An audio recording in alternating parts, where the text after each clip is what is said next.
Pioneer Bengal.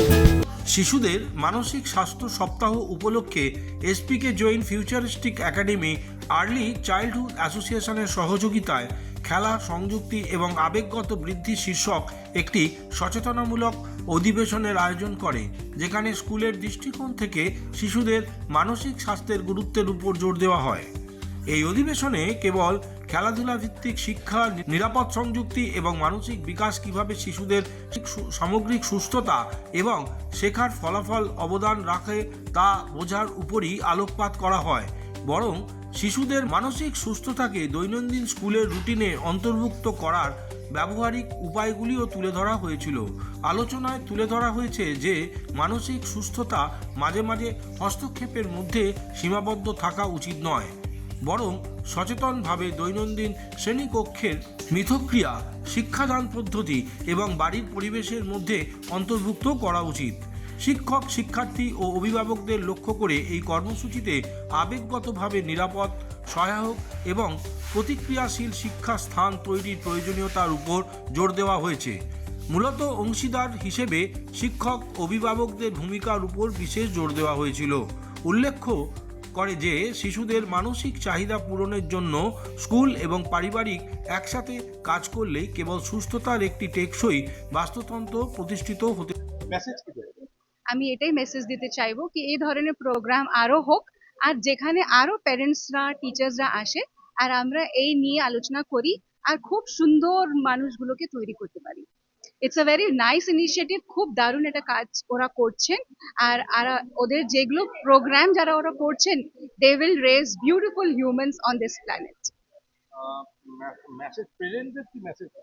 প্যারেন্টসদের message এটাই থাকবে কি যেমন আমরা শিখেছি আপনার বাচ্চারাও শিখছেন, আর ওদের সঙ্গে সঙ্গে নতুন জিনিস ওরাও শিখতে পারে অ্যাজ প্যারেন্টস। আমি পেরেন্টসদের উদ্দেশ্যে দুটো মেসেজ দেব। সেটা হলো, আমরা সবসময় অ্যাজ আ পেরেন্ট বাচ্চার ওপর একটা প্রবাবিলিটি আর একটা আইডেন্টিটির ওপর ভীষণভাবে আমরা ডিপেন্ড করে থাকি।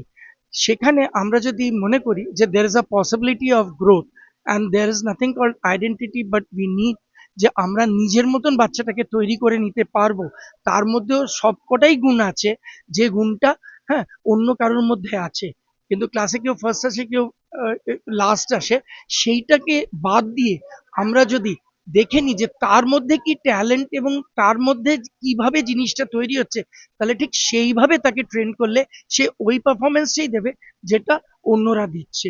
তো এখানে বাচ্চাদেরকে বিভাজন করা যাবে না, তাদের ব্রেনটা এক, মাইন্ডটা এক, ইমোশনসটা এক, আমরা ওদেরকে কিভাবে মোল্ড করছি সেটার উপর সবকিছু নির্ভর করে। প্রোগ্রামটা সুন্দর এই জন্যে কারণ এটা রেলেভেন্স খুব বেশি। আর আমাদের সবার যাদের ছেলে মেয়ে আছে বা ছোট ছেলে মেয়ে যারা little children that we all know যে while growing up ourselves also আমাদের প্রত্যেকের জীবনে এমন স্টেজ ছিল যেখানে we wanted to express a few things, maybe anger, maybe frustration, maybe despair or sadness, আর আমরা ঠিকভাবে সেটা এক্সপ্রেস করতে পারিনি, গ্রোন আপসদের সাথে সেভাবে কানেক্টও করতে পারিনি। আজকে সব গ্রোন আপসরা মিলে, whether we are parents, whether we are educators or school leaders, একসাথে এসে এই ফোরামে আলোচনা করা যাতে আমাদের ছেলে মেয়েদের আমরা আরো সুন্দর একটা ভবিষ্যৎ দিতে পারি আর আরো বিউটিফুল একটা প্রেজেন্ট দিতে পারি তাদেরকে, যাতে বর্তমানে তারা খুব ভালোভাবে আমাদের সাথে খুব ফ্রিলি এক্সপ্রেস করতে পারে নিজেদের, এবং এইভাবে যে ওয়ার্ল্ডটা সামনে আমাদের আছে, the world which lies ahead of us, এটাতে কিন্তু প্রচুর ইমোশনাল ডিট্যাচমেন্টের একটা সম্ভাবনা আছে।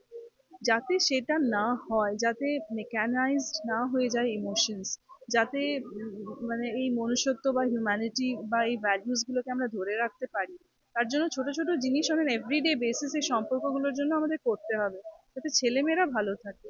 আর আজকের ডায়লগস, আজকের ডিসকোর্স সেই ব্যাপারেই ছিল, আর সেই জন্যই because it is very close to our heart, সেই জন্যই হয়তো আপনাদের সবার ভালো লেগেছে। Thank you very much.